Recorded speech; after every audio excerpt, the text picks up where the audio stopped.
بسم اللہ الرحمن الرحیم۔ السلام علیکم دوستو۔ ایک غیر مسلم لڑکی جس نے اپنا نام آرتی بتایا تھا، ڈاکٹر ذاکر نائک کو لگ بھگ چیلنج کرنے پہنچی تھی۔ ڈاکٹر ذاکر نائک ہی کیا، یہ لڑکی تو دین اسلام کو ہی اللاجیکل یعنی کہ دماغ کو سمجھ نہ آنے والا مذہب ثابت کرنے کی کوشش کر رہی تھی۔ اس لڑکی کا سوال دیکھیے۔ اس کے بعد ٹیم ہم قدم ڈاکٹر ذاکر نائک اور آرتی نامی اس غیر مسلم لڑکی کی گفتگو کا اردو ترجمہ آپ کے لیے پیش کرنے جا رہی ہے۔ Myself, Aarti. I'm a non-Muslim. I'd like to ask a question that what I understood from your talk is mainly that it's a religion which believes in peace and harmony and scientific and rational beliefs. آرتی نامی اس غیر مسلم لڑکی نے اپنے سوال میں کہا تھا کہ میں نے آپ کا پورا بیان سنا ہے اور آپ کے بیان سے مجھے یہ سمجھ آئی ہے کہ آپ یہ کہتے ہیں کہ دین اسلام وہ مذہب ہے جو کہ امن چاہتا ہے، دنیا میں خوشیاں اور سکون اور امن بانٹتا ہے، اور یہ سائنس اور لاجک یعنی کہ سائنسی معلومات اور عقلی دلائل کو بھی سمجھ میں آتا ہے، اور یہ ایک لاجیکل مذہب ہے، یعنی کہ سادہ الفاظ میں یہ کہ اسلام کوئی نان سینس نہیں۔ ڈاکٹر ذاکر نائک یہ سمجھتے ہیں کہ یہ زندگی گزارنے کا ڈھنگ ہے، لیکن اگر اتنا ہی اسلام لاجیکل ہے تو لوگ یا مسلمان کیسے یقین کر لیتے ہیں کہ اللہ موجود ہے جبکہ ان کو کبھی نظر بھی نہیں آیا؟ اگر لاجک اور عقل کی بات کی جائے تو عقل تو اسی کو مانتی ہے جس کو دیکھ لے، اور تو اور آپ مسلمانوں نے کبھی نہ جنت دیکھی ہے نہ جہنم دیکھی ہے، لیکن آپ کو اس پر بھی پورا یقین ہوتا ہے، لیکن عقل تو نہیں مانتی جب تک کوئی چیز دیکھ نہ لے۔ تو یہ لاجیکل کیسے ہو گیا؟ آپ کہتے ہیں کہ اسلام لاجیکل اور ریشنل ہے۔ یاد رکھیے دوستو، لفظ ریشنل کے مطلب انگریزی زبان کا ترجمہ کرتے ہوئے معلوم ہوتا ہے کوئی بھی وہ بات یا عمل جو عقل کو سمجھ میں آتا ہو، اسے ریشنل کہا جاتا ہے۔ Harmony and scientific and rational beliefs. If it is so, then how does it believe in the whole idea of God? And how does it believe the whole idea of heaven or the hell, if it's so rational? And it's a scientific religion, it's a rational religion. You're asking that if Islam is a rational religion, then how come it believes in God, it believes in heaven and hell? Doctor Zakir Naik اس اہم اور حساس معاملے پر جواب دینے کے لیے آئے اور سوال کو مختصراً دہراتے ہوئے کہا کہ ہماری یہ بہن یہ پوچھ رہی ہیں کہ اسلام اگر اتنا لاجیکل ہے، سائنٹیفک ہے، یعنی کہ سائنس سے ثابت ہو سکتا ہے دین اسلام، اور عقل کو بھی سمجھ میں آتا ہے، تو آپ لوگوں نے جنت، جہنم اور خدا کو دیکھے بنا ان سب کو کیسے مان لیا ہے؟ اب اگر دیکھا جائے تو کسی بھی عام آدمی کے لیے یا عام مسلمان کے لیے اس سوال کا جواب دینا بہت مشکل ہوگا۔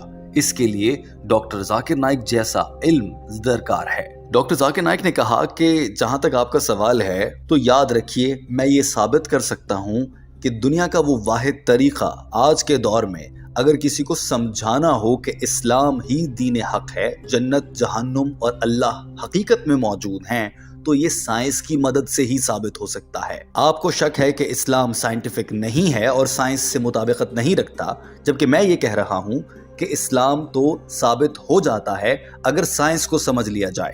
ڈاکٹر ذاکر نائک نے کہا کہ اگر آج کے دور میں بھی مجھے کسی غیر مسلم یا ملحد پر یہ ثابت کرنا ہوتا ہے کہ دین اسلام ہی دین حق ہے، تو اس کے میرے پاس دو راستے ہوتے ہیں۔ پہلا راستہ یہ کہ میں اسے سائنس کے ذریعے سمجھا دوں کیونکہ وہ قرآن پاک کو تو مانتا نہیں ہے، اور دوسرا راستہ یہ ہو سکتا ہے کہ اسے قرآن پاک کی مدد سے سمجھایا جائے۔ ڈاکٹر ذاکر نائک نے اس موقع پر یہ بھی واضح کیا کہ آج کے دور کے انسان کو سمجھانے کے لیے سائنس اور ٹیکنالوجی سے ثابت کرنا پڑتا ہے۔ اگر ماضی میں چلے جائیں تو ماضی قریب میں دیکھا جاتا ہے کہ ایک دور تھا جب عربک لٹریچر کے ذریعے لوگ ثابت کرتے تھے کہ قرآن پاک جس لینگویج میں لکھ دیا گیا ہے، ایسی زبان تو کوئی بڑا شاعر یا عربی زبان کا بہت بڑا مصنف بھی نہیں لکھ سکتا۔ اس دور میں عربی لٹریچر سے ثابت ہوتا تھا، اور اس سے بھی پہلے کے دور میں چلے جائیں تو اس سے پہلے کا دور معجزات پر یقین کرنے کا تھا، اور اس موقع پر صحابہ کرام اور انبیاء کرام کو اللہ تعالیٰ نے یہ طاقت دی تھی کہ وہ مختلف معجزات کے ذریعے دین حق اور اسلام کا سچ کی گواہی دیا کرتے تھے۔ لیکن چونکہ آج کا دور سائنس کا دور ہے تو میں سائنس سے ثابت کرتا ہوں۔ Sister, the only way you can believe in God is through science. Today, if I have to prove to an atheist, the only way I can prove is through the Quran with the help of science. The best tool I've got today Previously it was miracles, then came the age of literature and poetry. Every age, Quran is a miracle of miracles.